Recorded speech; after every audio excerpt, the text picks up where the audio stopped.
Tahun 2020 jadi tahun yang banyak banget momennya, mulai dari corona sampai industri game yang udah mulai masuk ke generasi ke-9. Dimana konsol game udah mulai upgrade teknologinya menjadi semakin keren banget gitu ya. Salah satunya adalah rilisnya PS5, menyebabkan munculnya game-game baru dengan kualitas gambar dan gameplay yang semakin real. Dan ini juga berdampak pada kebutuhan para user PC yang tentunya akan latah juga pengen upgrade komputer mereka gitu, dan salah satunya itu gua. Masuk ke generasi ini membuat desain menjadi lebih minimalis dan futuristik. Makanya di sini gue bakal review sebuah PC Mini ITX rekomendasi dari Teh Manis. So langsung aja masuk ke videonya.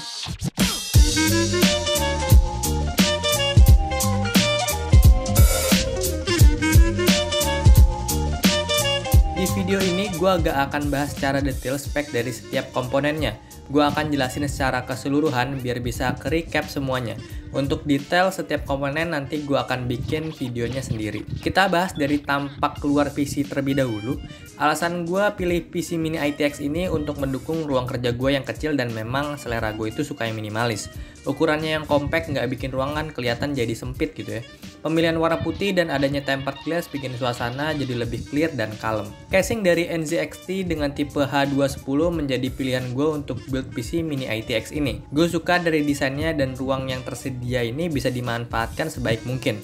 Memiliki dimensi lebar 21 cm, tinggi 35 cm, dan panjang 37 cm. Sebetulnya ada satu line up gue lagi untuk casing Mini ITX, itu pakaian R200 dari Cooler Master. Itu lebih kecil banget daripada ini, tapi gue kesulitan untuk nyarinya dan pertimbangannya itu gue takut ruang tersedia tuh terlalu sempit, alias kayak kabel manajemennya dan segala macam gue kurang mempelajarinya, jadi gue takutnya berantakan gitu ya. Dan yaudah, jadi gue putuskan untuk pakai NZXT H210 ini. Casing ini terdapat dua varian warna, yaitu hitam dan putih. Gue pilih yang putih karena biar kelihatan lebih clean dan menyatu pada ruangan gue gitu. Di depannya polos hanya ada logo NZXT yang warnanya menyatu dengan casing, jadi nggak mengganggu tampilannya yang minimalis.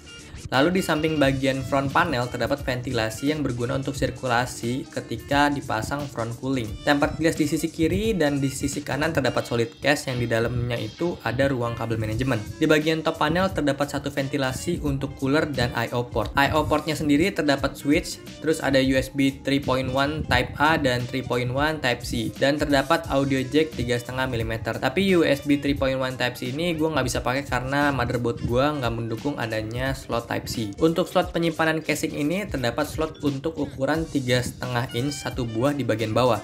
Gua taruh di situ adalah HDD SATA. Lalu untuk penyimpanan internal 2,5 inch terdapat 3 buah.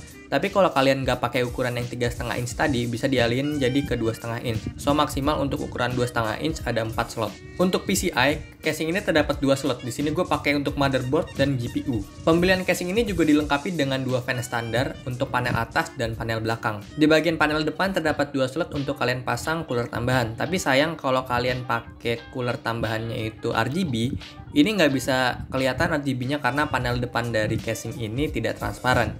Kita beralih ke dalam. Di sini gue pakai motherboard Aorus B450i Pro Wi-Fi dari Gigabyte. Tentu ini adalah motherboard Mini ITX karena ada seri I-nya atau seri I-nya. Jangan sampai salah beli kalau kalian nyari Aorus B450 untuk yang Mini ITX ya. Motherboard ini menggunakan soket CPU AM4 dan dirancang support untuk CPU AMD Ryzen dan Athlon series. Motherboard ini sudah dilengkapi dengan WiFi, jadi kalau kalian mau praktis nggak mau ribet pakai LAN, ini cocok banget buat kalian. Motherboard ini terdapat fitur RGB light, jadi kalian bisa bikin ambience light sesuai dengan suasana ruang kalian atau suasana hati kalian gitu ya. Aorus B450i ini juga udah ada soket M.2 untuk SSD, di mana soket ini menjadi wajib di era sekarang untuk mendapatkan kecepatan tinggi dari read and write sebuah komputer. PC ini dibekali dengan sebuah CPU dan GPU dari AMD menjadi hal utama dalam lineup gua. Alasan yang utama adalah performa yang ditawarkan serta harga yang jauh di bawah pesaingnya yaitu Intel. Tepatnya prosesor Ryzen 5 3600X dan GPU Radeon RX 5600 XT. Oke, gua akan bahas si Ryzen 5 3600X dulu. Sebuah prosesor generasi ketiga dari AMD dengan performa yang super ngebut di kelasnya.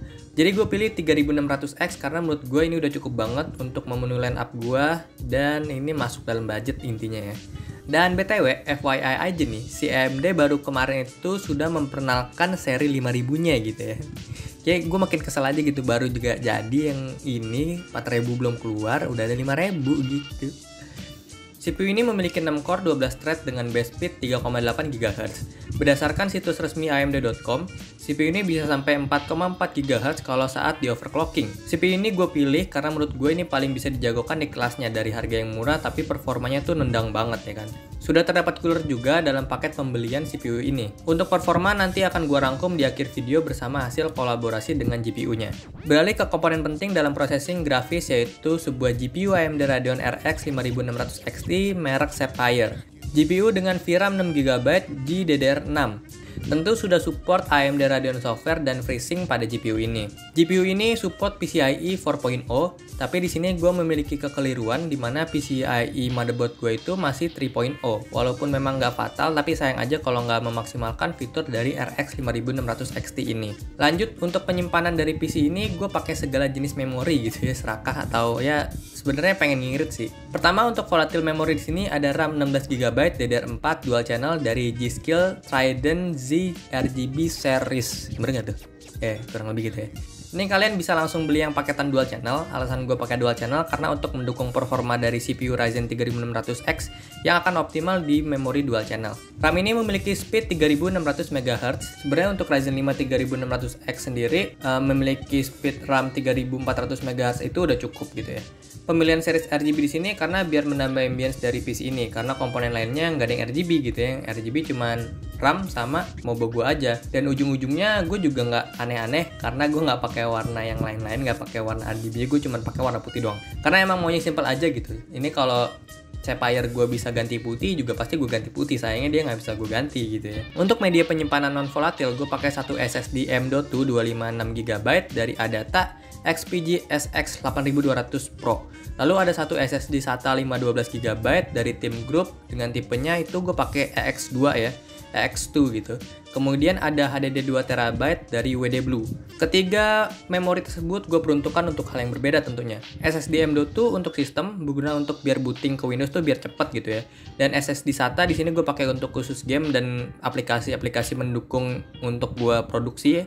Dan HDD gue itu pakai untuk nyimpen data aja. Komponen terakhir dari komputer ini adalah PSU. Gue pakai PSU 650W dari Nrmax di mana udah ada sertifikasi 80+. Alasan gue pakai PSU 650W karena Radeon RX 5600 XT sendiri minimum PSU-nya itu 550W. Jadi gue pilih 650W biar stabil untuk semua komponen. Dan pemilihan 80+ agar daya yang digunakan lebih efisien. Selain bisa bikin tagihan listrik lebih murah, hal ini juga bisa bikin umur komponen komputer kalian tuh lebih awet. Well, semua komponen udah gue bahas, itu baru secara umum. Untuk spek detailnya dari masing-masing komponen akan gue breakdown di video terpisah.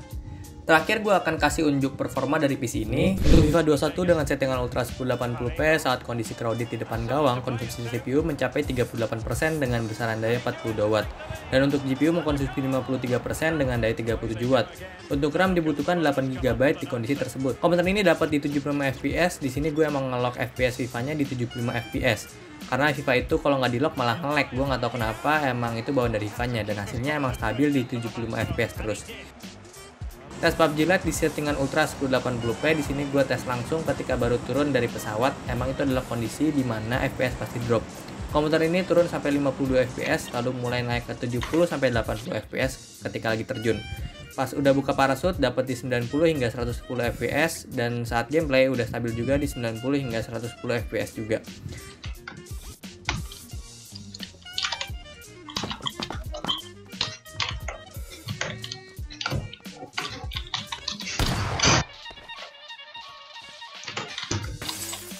Lanjut ke Genshin Impact, settingan Ultra 1080p dapat di 60 fps dan stabil segitu terus. Game ini lumayan makan GPU, apalagi ketika kita lagi combat action, terlihat GPU bisa sampai di angka 80%.